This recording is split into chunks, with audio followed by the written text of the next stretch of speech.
This is an Irreverent podcast. Check out irreverent.fm for shows from all our friends.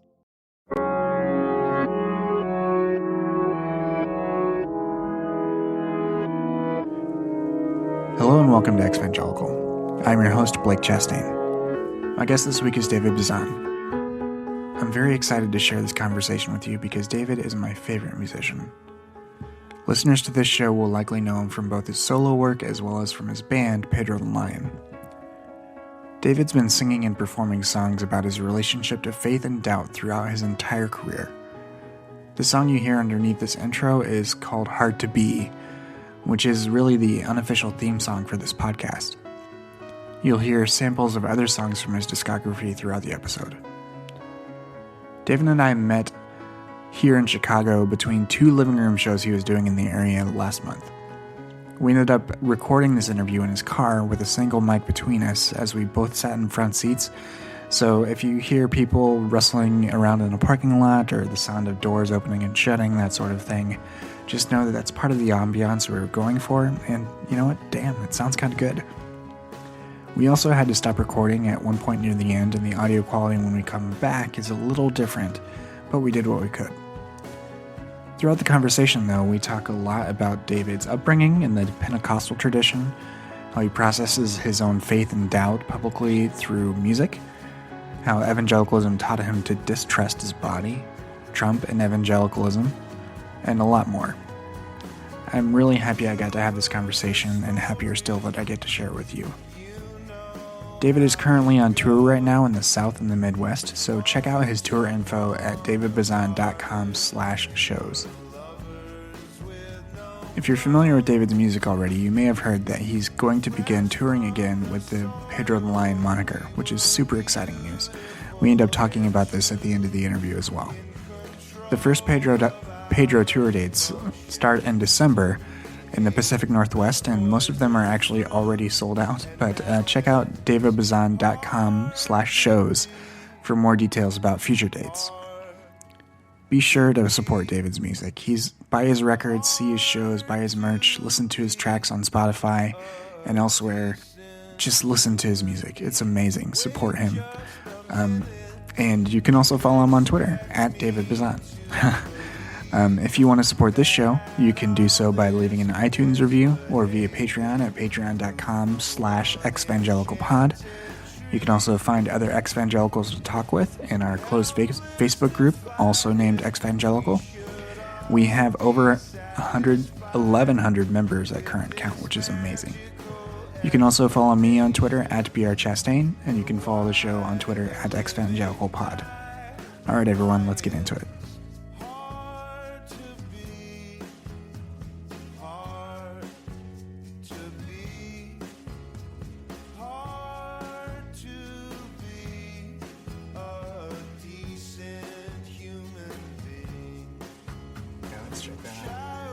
Check 1 2. Check 1 2. Hello. All right, I think that's... Yeah, you're much louder on 1, I'm much louder on 2. Great. Awesome. Cool. Well, you want to get going? Yeah, I'm down. Awesome. Cool. Well, I'll leave a few seconds in the edit just so I can see it, and then I'll do a little intro. Cool. And we'll sort of get into it. Hi everybody, welcome back to Evangelical. My guest this week is the musician David Bazan, who's known for recording under his own name, as well as Pedro the Lion, Headphones, Low Tom, and the Undertow Orchestra. Welcome to the show, David. Hi, thanks for having me. Thanks, I really appreciate it. It's an honor to talk to you. So where we usually start is really just talking really about where you're from, what your background is, and since you are known for your music, I'd also really love to know when you really started getting interested in music. Yeah. So I grew up in Phoenix, Arizona. I was born there, and I lived in Phoenix until I was 12.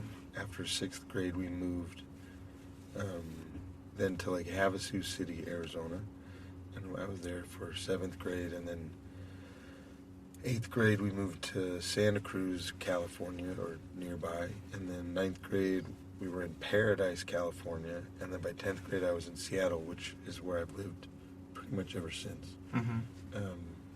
So yeah, we moved to Seattle in '91, and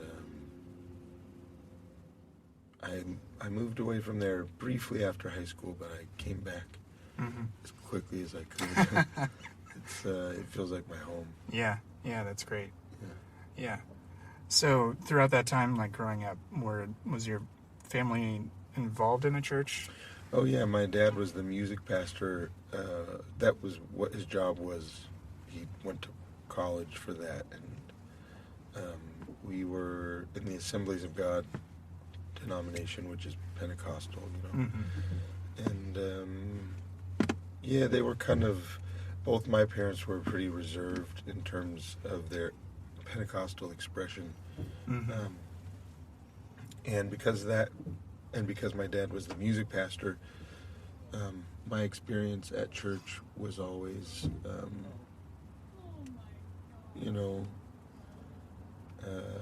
kind of mild in that way. Yeah. But yeah, we, from the time I was 4 to the time that I was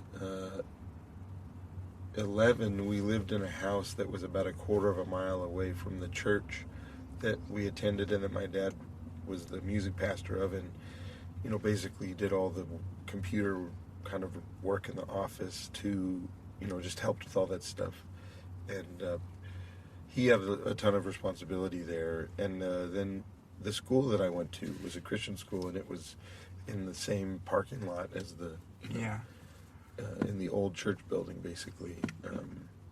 And so yeah, my whole world was just this within a quarter of a mile of, I just went to school and church and home, and it was pretty great. Yeah. I mean, I liked the little kingdom that I lived in. Yeah. So you said that it was sort of mild. I'm always very interested in like sort of PK people's experiences, because your mileage may vary, really. So it's really true. And as a music pastor, you don't have the same classic dynamics as a pastor's kid as you might be more likely to see in the actual preacher's kid. Right. Yeah. There's a lot more pressure on the preacher's kid, I feel like, to be certain ways, and that wasn't really a factor in our church because the preacher was so much older. His kids were all grown, and so I didn't really have like that expectation, or even like a buddy growing up who got all that kind of, who was the senior pastor's kid. Yeah. But we, just my experience was that we were at the church all the time, and we liked it. My dad was one who just really believed in meeting the needs of the people, which meant visitation and helping, families who are struggling in various ways with, food and whatnot. And the holidays were, we went and sang carols for shut-ins, and we just, it seemed like that the way that my dad was is that being a pastor was about, helping people and meeting their needs. And because he was the music pastor, for him that meant cultivating the musicians that were in the church to do the roles that were available on stage, not hiring ringers and that sort of thing. And so you have a music program that's a little janky if you do that, Yeah. As opposed to if you hire, ringers, then you can make a band that sounds really great, and people are. It's like a key selling point of a seeker-sensitive church. To have this kind of thing. Yeah. So, sure. So yeah, I grew up with sort of the opposite of that, and as a value, and my experience. It was.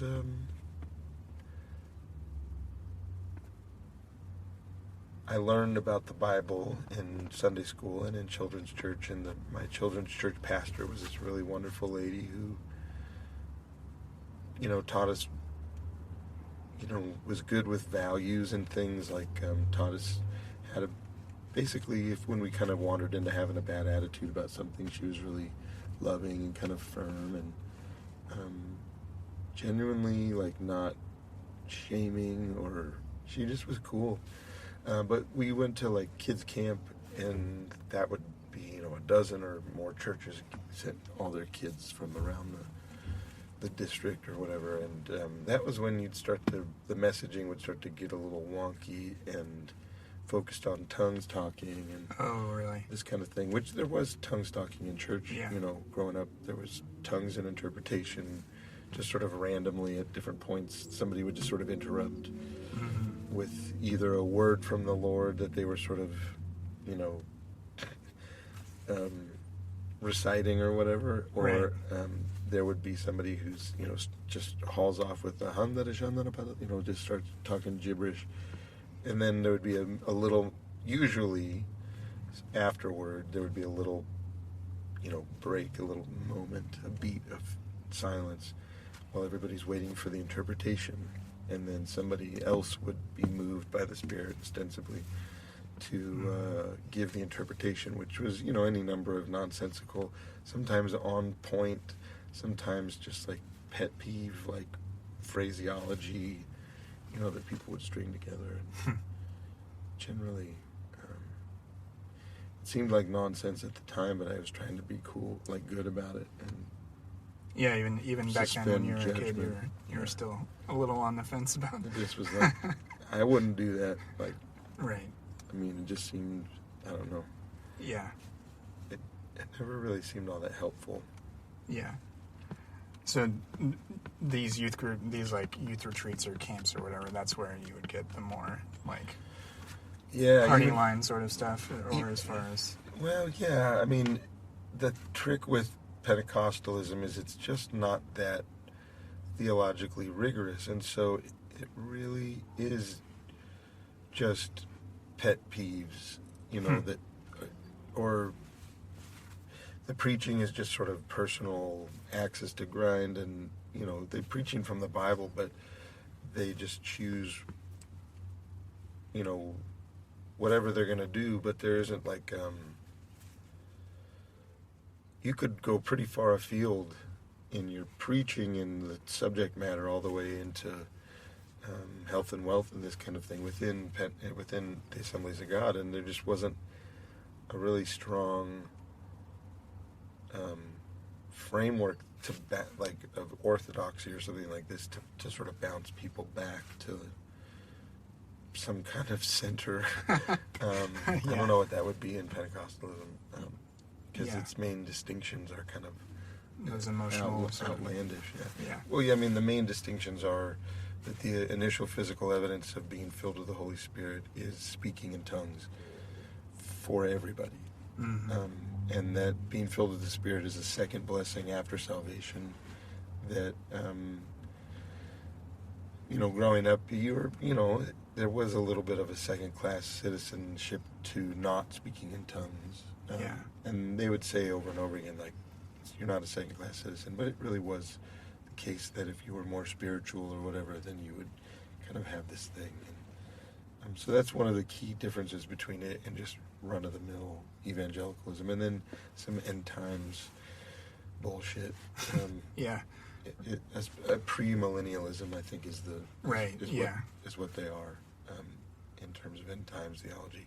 So, if I did know what that meant precisely, which I'm sure I could tell you about it, but I just couldn't care. It's left behind. I just couldn't care less. It's a waste of. Yeah. So before youth group, we were at these camps, and we just started to be exposed to things that were not always helpful, and I'm sure that there was things that were going on that were potentially not helpful, just because of the impact of the tradition itself. But in my children's church in the pastors that I kind of spent the most time with growing up, I was really lucky.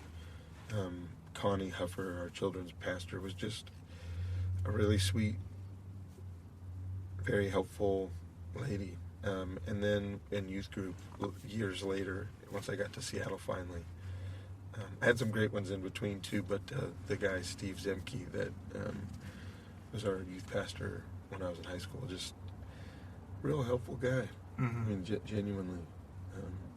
Didn't give us trouble for preferring to listen to non-Christian music. He was like, I understand Christian music is horrible. He wasn't even trying to.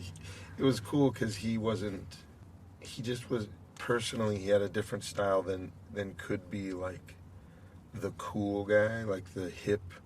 Right. Like, I don't know how to describe it, but in fact, Steve was quite hip, and but it was just he was sophisticated and wasn't trying to pretend like he was something that he wasn't. He was just like, I don't listen to that.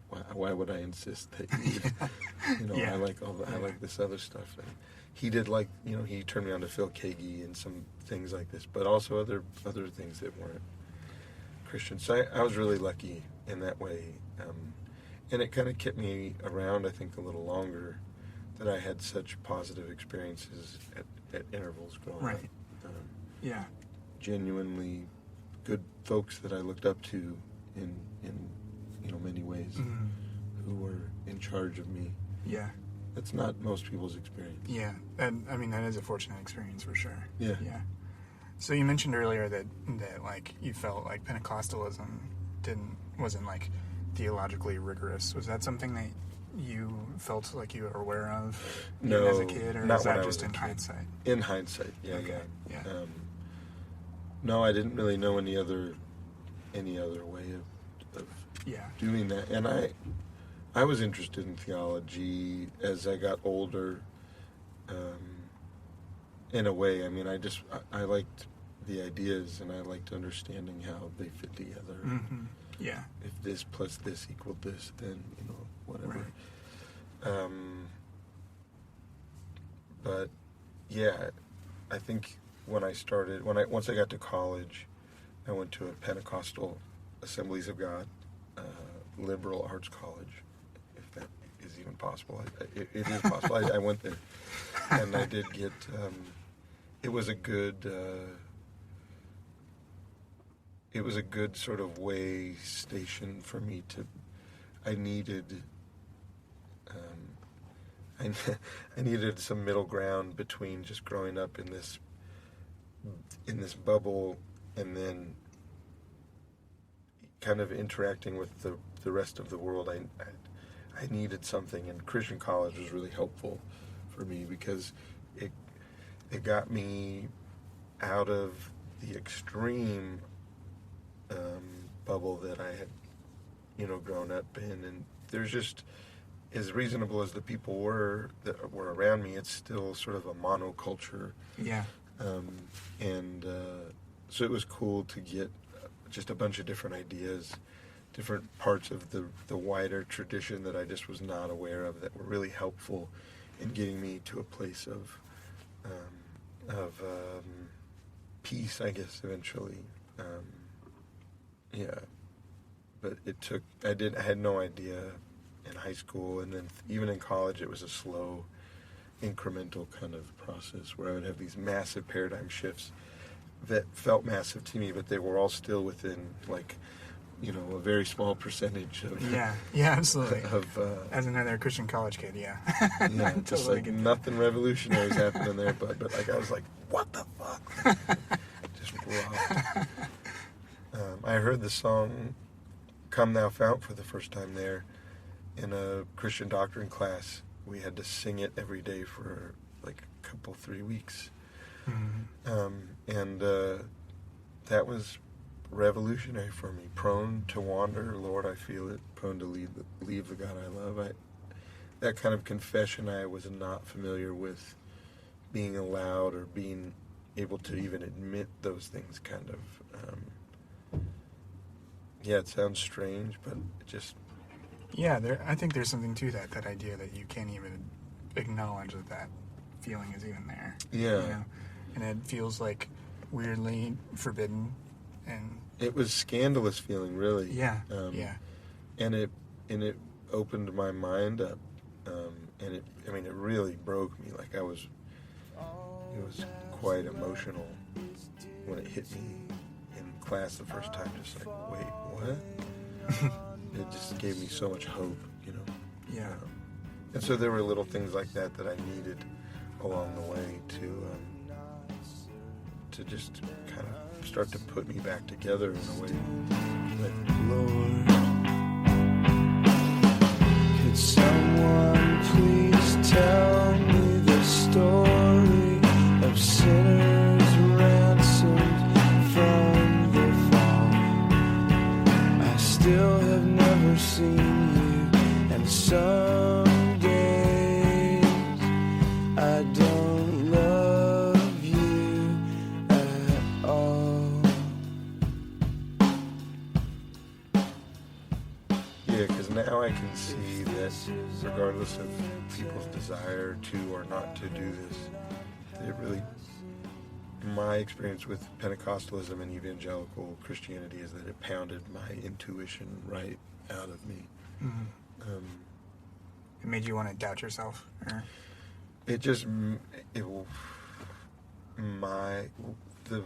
The messages that were coming from my body about things were not viewed as valid, or I just was somebody else's totally, and I was supposed to lean on that somebody else's understanding and not my own. And there's just like a million different messages about like, don't listen to your body, don't listen to to any of the voices in your head. Really, you're trying to connect with God and be His. And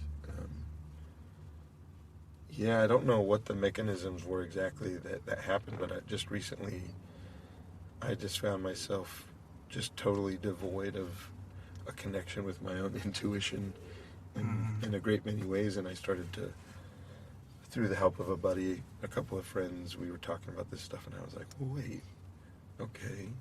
So now I can look back and because I have this feeling that I've been on like a journey to where I am now, and that all of that upbringing was a part of that journey. Yeah. And there were helpful tools along the way within that culture to help me basically out of it.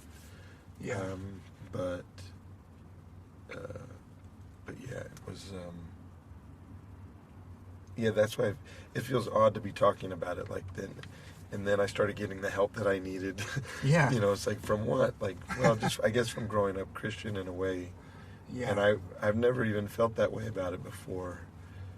Just recently, just in the last probably 6 or 8 months or year, where I can look at it and think, man, there were some things that being a part of that culture did that were really unhelpful. And I think that me really having a really poor relationship with my own intuition about things was one of the results of it. And I grew up in a way that it even feels strange to talk about that, because it doesn't seem like, well, what value is your intuition? Now I kind of see that it's your compass. I mean, it's right. Yeah. And I also see that a lot of the people that raised me, they've given up that compass to the sort of authority they see at the center of the culture, which they believe is God and Jesus or whatever. But it ain't that. I mean, God and Jesus didn't tell them to vote for Trump and to keep supporting him. It's some other distortion of all that stuff. And so I can see. Yeah, I just see that I'm coming to slowly understand the value of one's intuition. And it's a foreign thing for me. Yeah. I'd love to hear more about what you've said about your connection to your body. Like, as far as, actually, heard you talk on the Horatio with Horatio Sands, really about that too, about how, like, you felt a sort of disconnection between your own body, and you also mentioned your own intuition, that this is something that, like, that you think, like, evangelicalism in particular really really impacted. within that other conversation, you mentioned that like you actually sort of process things mentally several years ago, and are now coming to this point where you feel like you're like the bodily part of that equation is going through its own sort of process. Yeah, it's kind of landing in my body in a way that, and again, all that language is so kind of foreign, and I was kind of raised to despise all of that kind of, they would have said like new agey talk, I guess, when I was real young, but just any of that, like, yeah, any of that language. And so it feels funny even now, but yeah, it feels like it just kind of,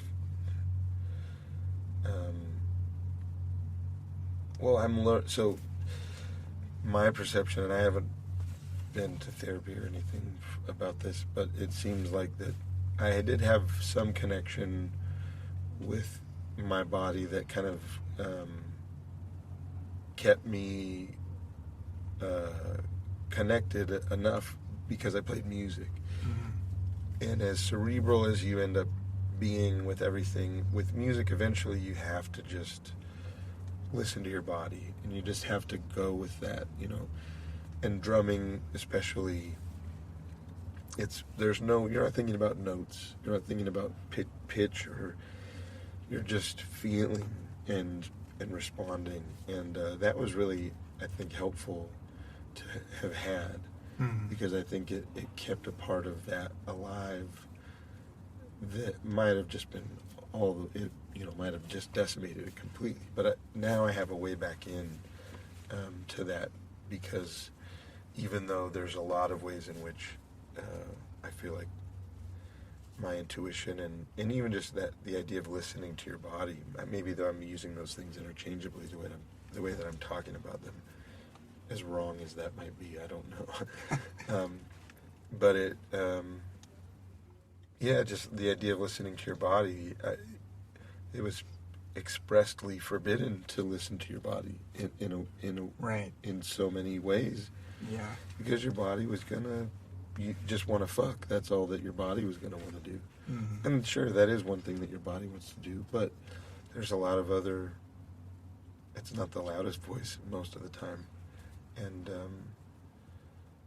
there's just a lot of cues about when to stop taking abuse, for instance, and when to, if you can tune in. And I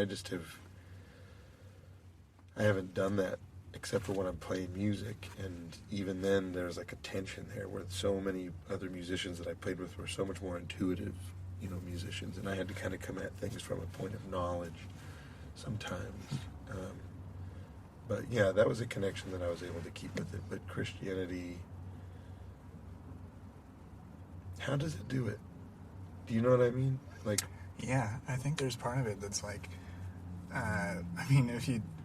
there's like this, especially in evangelicalism, that makes you want to despise the body. Like, despise, you don't want to lust. You don't want to lust in your mind because you're having an affair. Right. And you take those sayings, and then you take Paul's craziness and like apply that to a hormonal teenage body. Like, and then you internalize those things so early, and then and there weren't any voices saying. There wasn't anybody saying that it's okay to masturbate. You know what I mean? Sometimes people were kind of like grown-ups would be like, whatever. But it would have been really helpful if the youth pastor just sat us down and said, hey, look, a lot of tension building up around there. It's okay to do that, Try to, I don't know what they would have needed to say, like try to stay away from the really filthy porn. Or, I don't.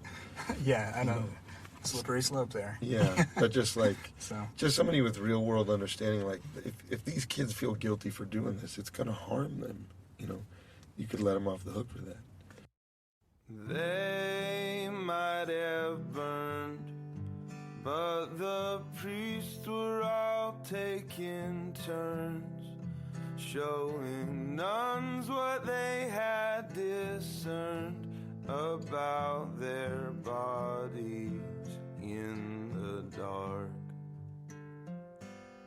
they carried on from the evening until the dawn, like they should have been all along, making harmless sparks instead of breaking little boys' hearts.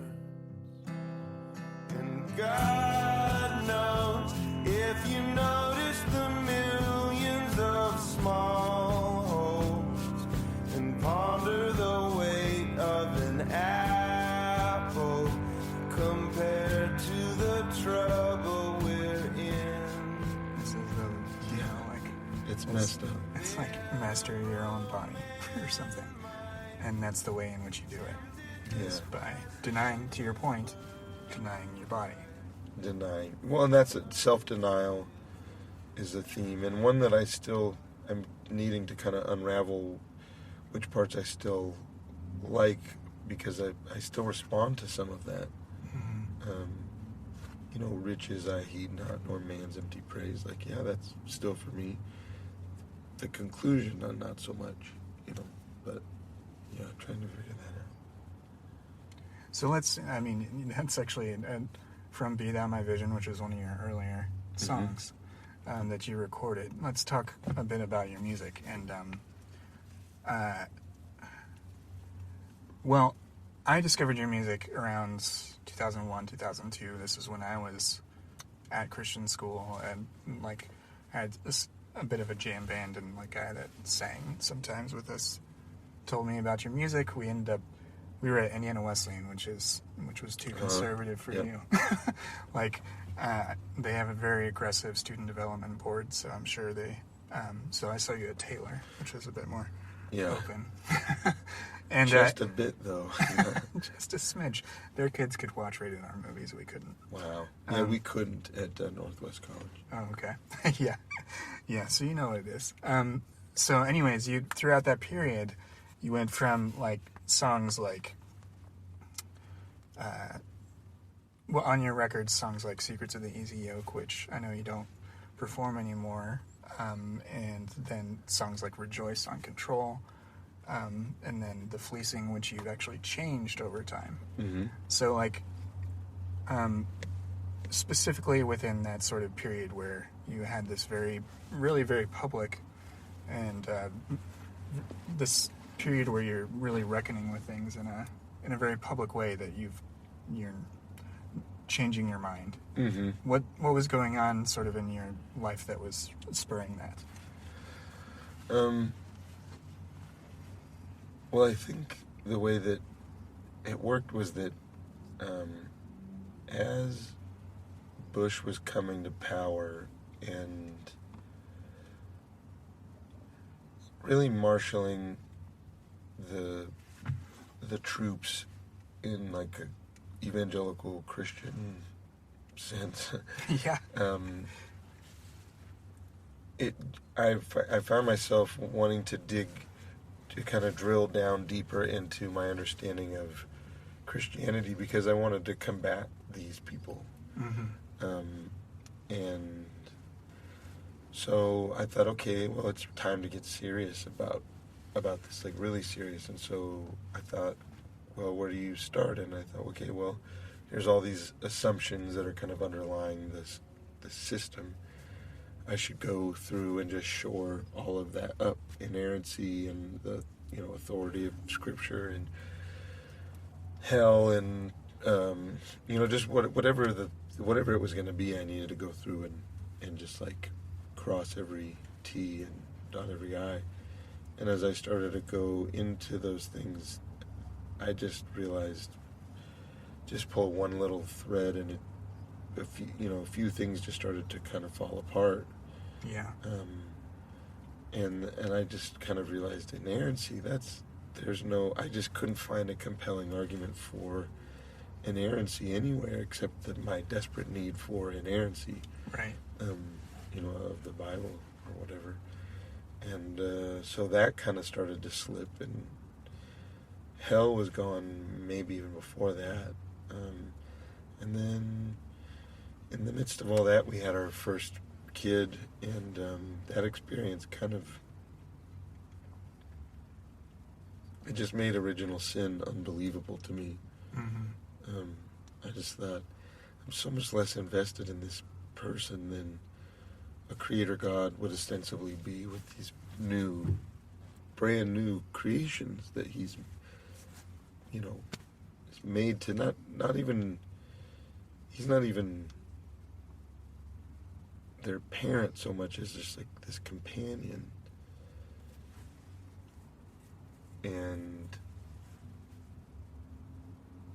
But as a parent, I just thought but also described as a parent. I mean, yeah. And I just thought there's nothing that she could do that would cause me to want to disassociate myself with her for any amount of time. There just isn't, because I understand her, what she is.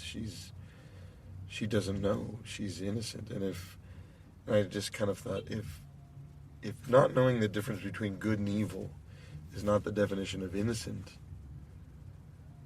I don't really know what is. Would I, in her innocence, cast her out as a child if she doesn't know the difference between right and wrong? Right. Yeah. And that's literally what she's getting in trouble for. It's right. It's just insane. I mean, it's just totally insane.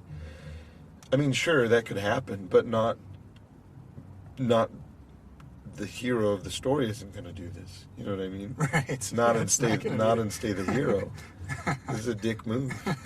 Unnecessary. Yeah. Just not necessary. Right. That it's a myth that's utterly fiction is reassuring, because you think, what a prick. I'm glad this prick isn't around. Yeah. Because I feel scared. Yeah, you mess up once and you're fucked. And then they're gonna, but he means to make it right. Okay, so thousands and thousands of years and billions of people just in agony on the way. No, none of it is believable from a being that I am gonna worship, because I love that being, because I'm moved by that being. And slowly but surely started to see, like, oh, right, God in the Bible was this ancient, like, pounding fist on the ground, because that's what moved ancient people. Ancient people were displays of power is what moved them, apparently. And displays of power don't move me. Mm-hmm. They don't move the modern person. We've seen all that. Right. Cool, coincidentally, the scale that you created us at means that you dwarf us, and you're going to use that to, like, scare us into believing in you? Fuck you. No. Yeah. Sure, like, you can scare us into it, but you're not going to inspire love in us. Right. Unless, we're just abused people who develop Stockholm Syndrome, for our captor. And that's it. Having a kid was just the first time that I just started thinking about it. Like, no, this does not make sense. And so, it was all a part of that little trying to drill down deeper into it to get more serious, and it kind of it backfired a little bit. And I was pretty heartbroken. It wasn't what I wanted. Right. And you in the fleecing, where you actually change it, you actually say, and that's why I don't believe and why I grieved it pretty hard. And so, that's a really painful process for, most people that go through it. Yeah. If they're invested in it and something falls apart, that, it's no small thing. Yeah, something at the core of your being. Yeah. That you sort of have arranged all the furniture around this kind of idea, and also just a way of doing what now might be self-talk, but just a way of interacting. By the end I was definitely, prayer without ceasing wasn't, the way that they think. Like, I just was constantly interacting with this set of ideas, and expressing gratitude all the time, and when that started to fall apart, it was, yeah, I had to really, I felt really vulnerable, and I had to kind of like, kind of clinch up, or kind of feel like I had to kind of protect myself, and then I think I don't want to be hard-hearted, and so then you open back up, and it was very, it was a confusing process. Right. And everybody around you, of course, wants you to give an answer for why. Yeah. Some demand an answer, Yeah. They're very offended. Yeah. And, sometimes you try, sometimes I tried, and other times I just was like, because I don't, Yeah. Why don't I believe? Because it's not believable to me anymore, I guess, Yeah. But when that's all you have, they want an apologetic for some new way, and it's tough, and it was helpful for me to realize that, like, I'm having to use all this force to pull myself away from this very powerful magnet, but I want to land right in the middle. You know what I mean? Like to pull, and then have enough control to, like, not have the pendulum swing way out one way or way, like I wanted to be kind of sane about it, but there's no way to do that in a sane way. You're gonna pull too hard and have to swing back, and it's just a process. Yeah. That pride makes difficult if you wanted to look graceful or something, because it's just it's painful and ugly, and it's this weird toxic thing that we have to decouple ourselves from, Right. in order to kind of,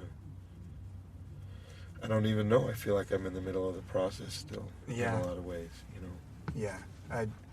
One phrase that I'm sort of playing, that keeps coming to mind for me, is this idea of, like, wholeness over holiness. It's like, like you want to be able to feel like a whole person, and sometimes evangelicalism can deny you that, unless you're a very particular type of person.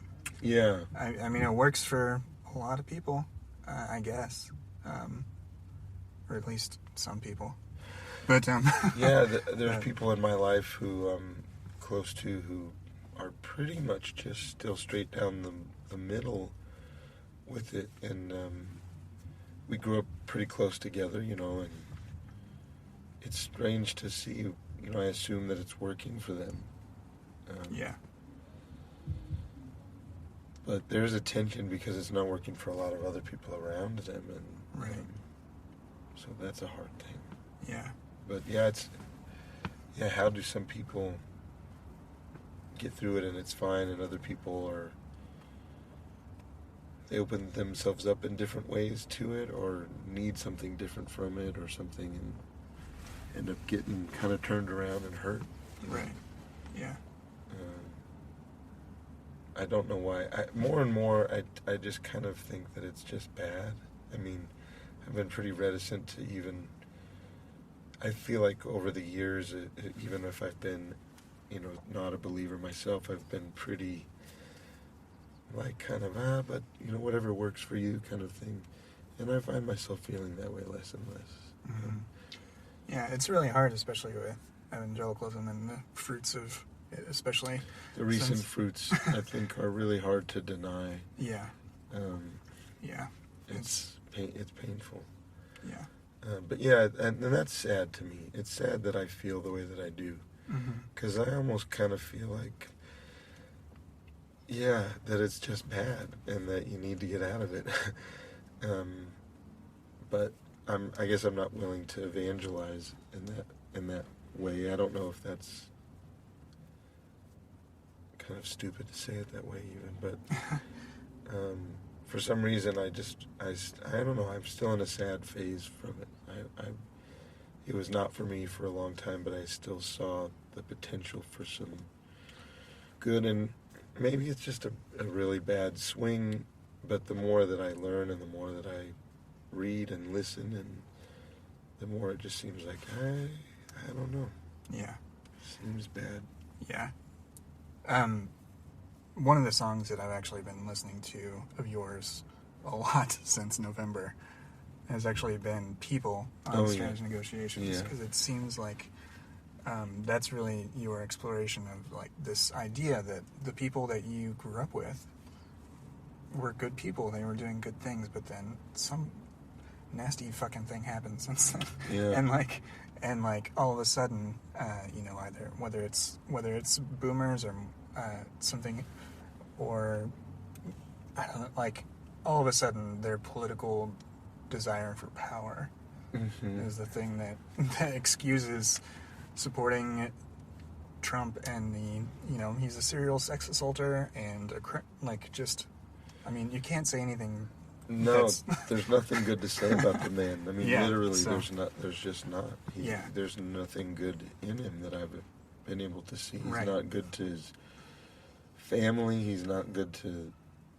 He has no friends of any kind. And the fact that he was supported by 81%. That. So for me, like your song actually has been very, in a number of ways, cathartic, because it's definitely something that it feels like. I mean, that song is a few years old too. It's it was like in 2011. That was a dormant. That song is, prescient. Well, there was who are these people blaming their sins on the fall?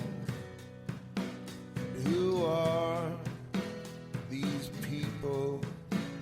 If I'm honest with myself at all, these are my people. Man, what else can I say?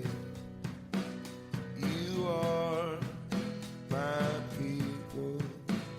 We're the same in so many ways. Then your eyes turn green and you broke the machine. But when handed to you, it's still kind of functioning. And I know that it's dangerous to judge, but man, you gotta find the truth. And when you find that truth, don't budge until the truth you found begins to change. And it does, I know. When you love the It truth, is the most recent episode of this horrible show is the most extreme example of it. But the whole time you're hearing this drum being beat, like since I was in 7th grade, I found somebody, my mom maybe bought The Light and the Glory. And, I read that in college. And I flipped it over, and there's just something about. I think in Christian school, I got turned on to. We were learning about due process, and it just struck me that, like, wow, this is foundational. Like, you can't have a free society without this. Right. That there was these handful of things, and in thinking about due process and what it meant and what it implied for the way that you dealt with ideas and everything in general, it just sort of like, it spawned something in me that a few years later, I flip over The Light and the Glory, and I'm reading the back of it, and I had just taken, in the 2 or 3 years prior, I'd taken American history at a Christian school, So I flip over The Light and the Glory, and I just read the blurbs on the back and the description of it, and I just, in my body, I just know, like, that's not quite right. Yeah. They're twisting it somehow. This is twisted. And, people would say, oh, no, you heard it twisted. This is untwisted. No, I heard a Christian school, like a Becca, book version of American history, and this, I'm sure that it was inspired by it, but then when I just saw the way that it was described in the back, I just knew, like, this is wrong. I don't exactly know how it's wrong, but it just felt wrong, and then here we are. You know what I mean? For me, that was sort of the first moment where I saw the machine. Yeah. When I saw Christianity be the thing that it is and that it has become. And so it feels like a through line in a way that you saw it during the Bush administration. You saw it in the response to the economic collapse. Just this drum being beat. And I never really put it together until I started reading Christopher Stroop's stuff and heard him on y'all's podcast too. But reading his writing, and also Sarah Kendzior, and as authoritarianism is sort of on the rise here. Yeah. Reading more and more about that, but then Christopher's, really major contribution, I think, is connecting the dots between authoritarianism and evangelical Christianity. Yeah. And Christianity, at large in a lot of ways, but specifically it seems he's tackling authoritarianism and evangelical Christianity. And that's been amazing. I mean, it bums me out because it's just like, damn, it's been happening for so long, and so many people are sort of fine with it and kind of complicit with it and didn't have that response to it ever. We can have all the responses that we're going to have as immature people, but eventually when you try to put two and two together for yourself for real, you got to come away from that shit, come away from that manipulative garbage, and see it as, the ends cannot justify the means. Right. Anything that sort of dips into that, is, you just stop it.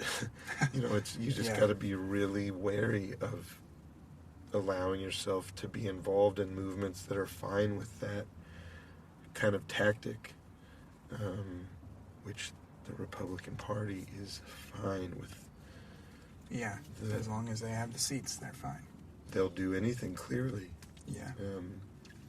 Yeah. So yeah, it's a bummer, because I think that the picture, just as it keeps getting filled in more and more clearly, it's really bad. And in the sense that this infection, this way of being, this manipulative, deceitful desire for power, it's in my mom, and she's not a bad lady, she's not motivated by that stuff, but she's listening to the people who are, and she doesn't have anything to defend against it. Right. There's nothing that's in her brain that's answering, wait a second, Pat Robertson is wrong because, X, Y, and Z. That's in her bubble, and she can't defend against it. And there's just fully 40% of the American population who's in that spot. Man, it's a bummer. So many of those people I love, Right. And they're, barring some kind of major awakening, they're kind of lost. The way they believe I'm lost. They're truly, truly lost. Because they can't even see what they're a party to culturally, Yeah. They can't watch a movie about a dystopian situation and see and sort of put the representative pieces together the right way, the way that this is going down. We're seeing it happen, Right. And they can't see it. And it's just so scary. But it really does put a fine point on all this stuff that we've probably, you and I and anybody else who's sort of doing this process, we've all been battling these things in our way for a while, and it just kind of rose up in a way that it was just probably traumatic, a little tiny bit traumatic for a lot of people who grew up this way, and that's what Christopher kind of says. Right. He's just like, Yeah, and that's a key part of really what this project is about, is just talking stuff out, and actually talk through it and actually this is the public component of it, this is someone that feels comfortable enough where they are to sort of let people know that, they're not crazy, they're not alone. Yeah. You know, like somebody else has gone through some shit like this and like worked through their inner turmoil. Yeah. And also in many cases have had to leave bad environments, you know. Yeah. Like, I mean, just It's to your so point, painful. like, yeah, to your point, it's if you're in it, like we were in a you know, personally we were in a pretty fundamentalist church, and we sort of happened to be in it because of friends and things like that, even though we didn't agree with stuff. But when we left, we lost everybody. You know? I'm so sorry. So I heard that know, you talked about that a little bit on the Stephanie Drury Yeah. So episode. yeah, thanks. I mean, it's a common story, and Yeah. that's what's sad about it, you know. And I'm sure that you get have gotten all manner of pushback throughout your performance and everything else, as far as. And one of the things that, just to go back to your music and your performance a little bit, one of the things that you do often is actually, you do a very vulnerable thing, and you let people ask you questions, like when you're tuning and that sort of thing. What's sort of motivated that over the years, and because I can remember that, I think as early as I ever saw you, you've been doing that. Yeah, if you came on in 2001, I think I started doing that about 2000. I wanted a kind of a reliable way to interact with the audience that wasn't kind of canned or yielded the same kind of banter. And once I started doing it, it was just this endless font of just good banter. You know, if I could learn how to kind of respond to the things, just naturally, I think my tendency is to try to entertain in the middle there, you know. Yeah. And so it just gave me a way to kind of do that, where I didn't have to kind of revisit the same material ever, and it was just always kind of fresh. Yeah. And it was just that kind of device of Yeah. any questions at this point in the show, you know, allowed me to do.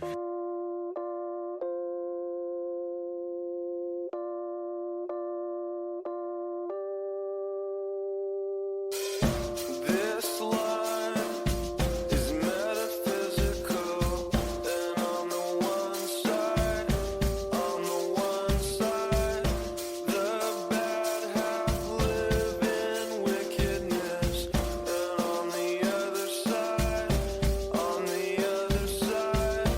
the good half live in arrogance, and there's a steep slope with a short rope. This line is metaphysical, and there's a steady flow moving to and fro. So actually, you recently just decided to bring back the Pedro the Lion name, and so obviously a lot of people, myself included, are like love your Pedro catalog as well as your Bazan catalog. But what led to your decision to go back to the name and start touring under the band name again?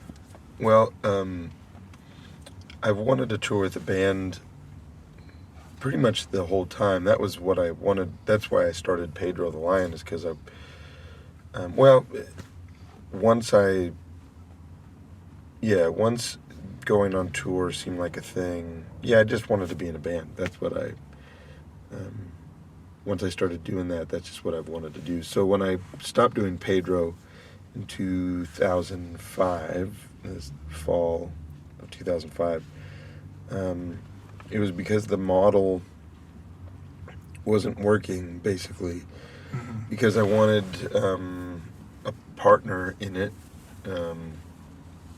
or I wanted there to be, basically I had kind of played most everything on the various records except for bass here and there, and certainly had a hand in writing everything, even if I wasn't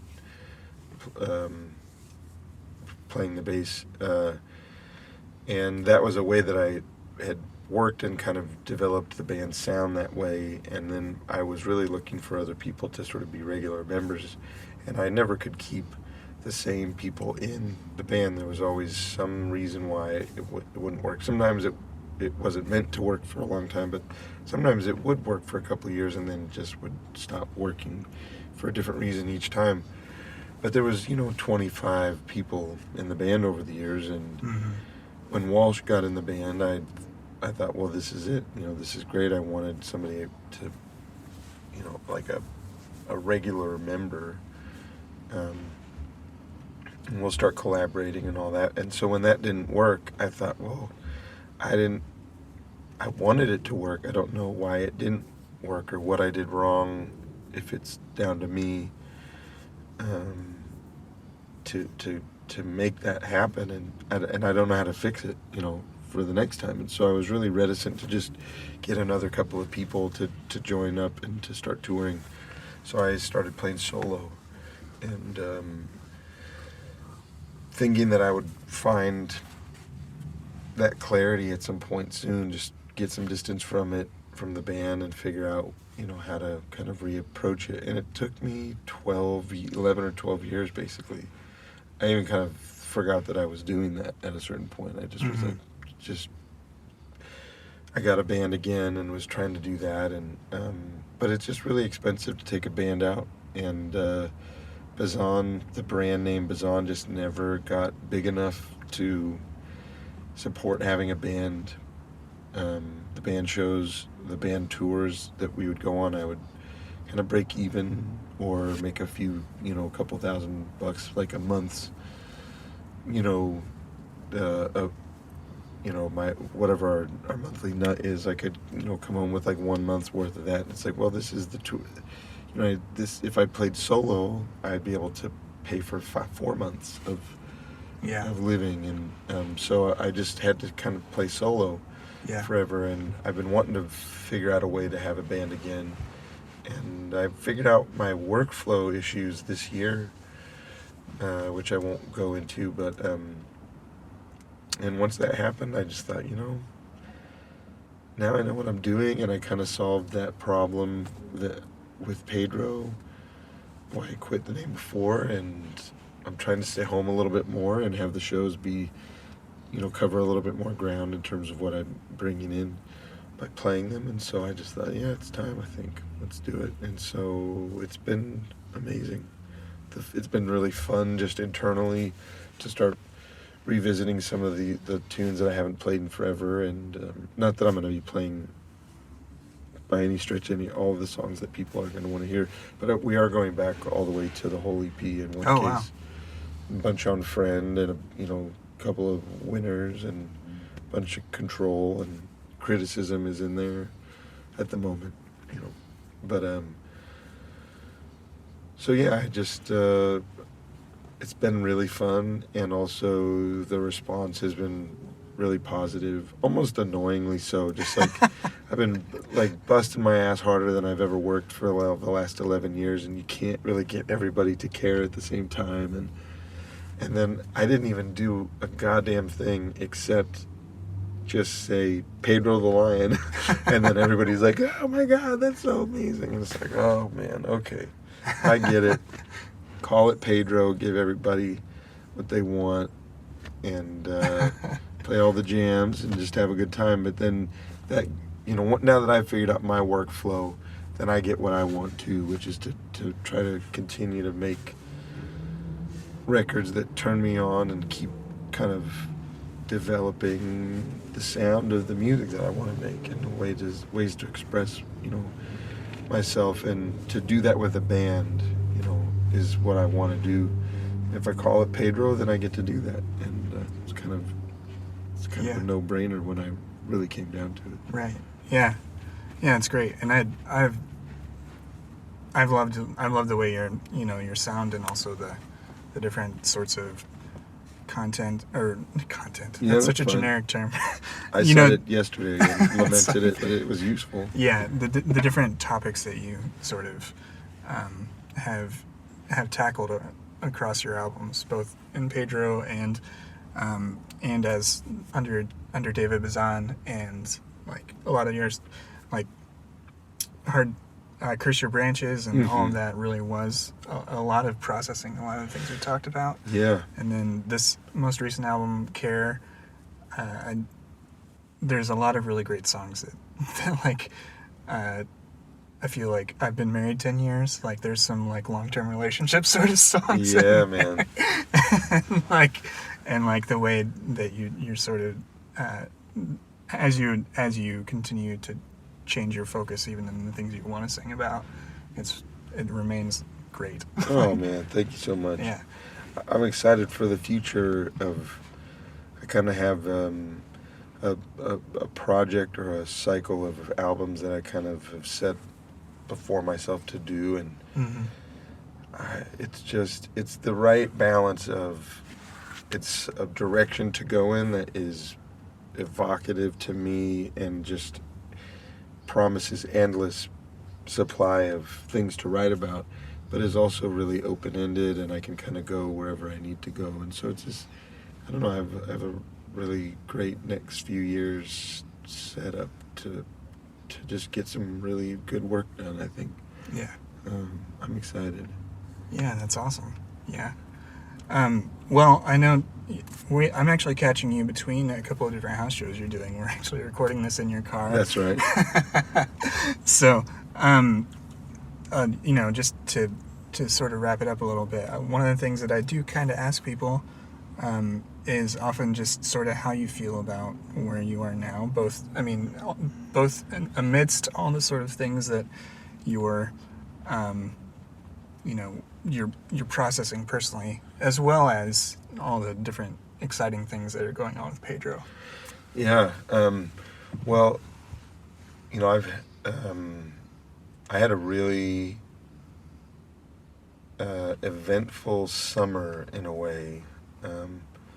Just a lot of movement, and there was a couple of ways in which work was kind of not going that great. I just was stuck in the same spot I've been in, and I was really struggling to figure out where the movement was going to come from, and also in one of my key relationships in my life. And there was just a ton of really positive movement this summer in two major spheres of my life. And it was something that I can see in both places. I was needing relief, for a long time. The last couple of years prior to this summer have been bad. I mean, I feel really bad, really low. Still working and putting out, music and doing my thing, but just really struggling and not able to really sustain. I mean, I'm just putting it all out, when I'm writing and recording, it's just like, I'm just totally maxed out, giving everything I possibly can to it. And the same thing with touring, you're up there and you're playing the show, and it's like, look, hey, if you're not going to leave everything there, or really try to do that, then what are you out here doing? And so I've been able to do that, but it felt like it got to a point where it was taking years off my life, and I just was feeling a lot of loneliness and real just emotional pain or whatever, just real bad feelings that I didn't want to have, feeling really isolated. And so it's been good to have a season of a little bit of relief. Yeah, definitely. So I feel good. I wish, the backdrop of all this is basically what looks to be the end of American society as we know it. That puts a damper on a lot that of kind of things. sucks.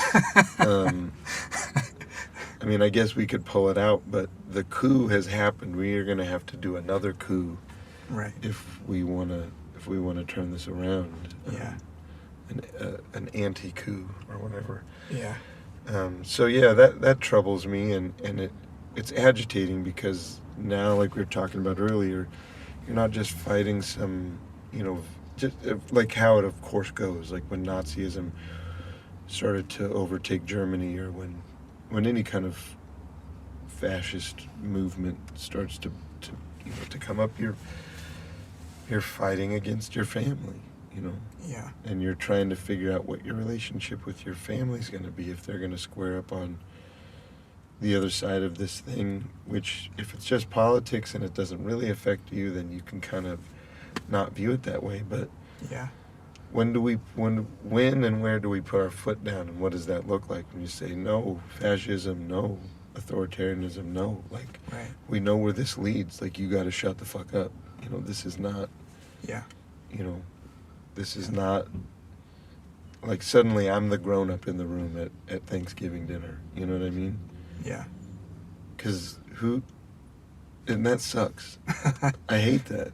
Right. You know, why can't they be the grown-ups too? Yeah. Why can't we all be grown-ups? Right. And know what this is? Yeah. Did they forget history books? Really? They didn't? I just don't. So that part bums me out. And it gets me wound up nearly every single day. Right. At some point during the day. Yeah. Yeah. And that's not good. Right. No. It's definitely an everyday battle, and it's an everyday battle to stay motivated, for sure. Yeah. But yeah. Yeah, that's a funny thing, because that means that they're being effective. You know, we're all feeling fatigued, and they can keep doing what they're doing. You know. Yeah. And just kind of keep on throwing monkey wrenches into stuff, making everything harder and harder, and it's a grim situation that we find ourselves in. Yeah. When you really look at it, it's, I don't know, you know, just hope people keep vocalizing on social media, I guess, and then the Mueller investigation is somehow fruitful, and then 2018, if we can sort of push against all the measures that they've kind of taken to rig the elections, and I'm totally content with that word, rig. Definitely. Yeah. I think it's beyond meddling. I think that it's targeted, and it's Yeah. If anyone knows how to do an influence campaign, it's evangelicals, but Yeah. that's a whole other thing. Kevin Cruz is, you know, One Nation Under God. It's really a great read on that subject. Yeah. Well, I don't want to leave on a totally dour note, so I Whatever. But and I also know that you've got to get moving on to your next show. But I just wanted to honestly say, you know, your music personally for me has been in many ways like a lifeline. I don't know whether this project would have happened in the way it has if it wasn't for you being as honest as you've been, and honestly, like, I've, like, being at a Christian college when, the run up to the Iraq War was happening, like, it was, like, I felt like I wasn't insane. That's maddening. Yeah, that's really maddening. Yeah. I know what you mean. So I felt, when I would hear you talk about it, like at concerts or vocalize things, that was definitely an encouragement as I was beginning to process all that shit on my own. So, yeah. And for you to continue to do this, I think you're doing your fans a great service in that way for a lot of people, to be able to be encouraged to be as honest as you are. So I've always appreciated it about you. So Well, thanks for wanna let saying. you know. Yeah, I mean, something that I learned the other day, I think, listening to your and Christopher Stroop's conversation, maybe that was what it was he was talking about boundaries and evangelicals, and was that on your podcast? We were talking about evangelicals having terrible probably boundaries Yeah, for sharing personal information and things. Yeah, absolutely. My style of sharing in my songs comes from that lack of boundaries. Yeah, yeah, and I mean, yeah, absolutely. Which is funny because it's definitely a liability, but in the case of it's funny because I can see that being the case, but also there's still the sense that either we still weren't talking about the right things, or we just didn't know what the right things to share were, right? Because people were willing to. Yeah. I'm really interested in reading more about that, if that's a thing that's been written about. But yeah. That's what when I heard you guys talk about that, I thought, oh, that's totally me. Like, yeah. I don't know which things to talk about and which things not to. Songwriting helps that because I'm willing to be vulnerable and sort of overshare to a certain degree, but the editing process usually pulls it into a realm where it's just okay, it's helpful. It's not just like, oh my God, what? Yeah, yeah. Which I'm sure there's some of that too, but yeah. but it keeps it in the zone of being honest and but I think it does flow from oversharing. Yeah, I think there is something to that. I mean, and again, one of your lyrics is about like, these are my people, and like, and that's sort of where you come from, and there's part of it, you can take the evangelical out of evangelicalism, sort of thing. But it's true. So there are certain things that just, no matter where you are now, and that's sort of the framing of this is, when I talk to people, I don't care whether you're a Christian or not anymore. Because the thing that binds us together is this stuff in the past.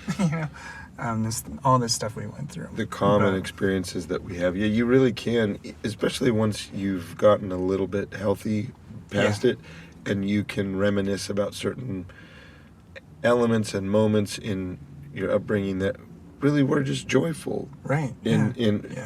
Outside of the slow bludgeoning of your compass. But there are just a lot of really great moments and a lot of wonderful people and just so much life that was lived inside those buildings that I am not going back into. And yet I wouldn't change that. There was so many wonderful discoveries, and I guess if anything, I wish that I could have had a more complete, childhood in some of the ways that I'm coming to now, listening to more music, just being open to more things, and then listening to your body and having a complete relationship with yourself and your own, your own stuff. But man, to be able to share stories with people that you grew up with who are in a different spot than you now, but you can both agree that, TPing, the Melvin's house or whatever was, really, it was one of the funnest nights of your life. Like that's, you still get to have that. You don't have to throw it all out. Right. You get to, definitely. There's plenty of stuff from back there that was like, you know what? Those were just people doing their best right then, and we all had such a good time. No one got hurt that night in the way that so many people do get hurt in evangelicalism. Right. But like that night was just like, we managed to just have good, clean fun, Yeah. And I'm glad for some of those in the midst of the kind of chaos and the really questionable teaching and all of that. Yeah, absolutely. Yeah, kind of whole elevating tension in that weird way, for sure. Yeah. Well, David, thank you so much for meeting me, for talking with me. I really appreciate it. Yeah, totally. It's cracked up to be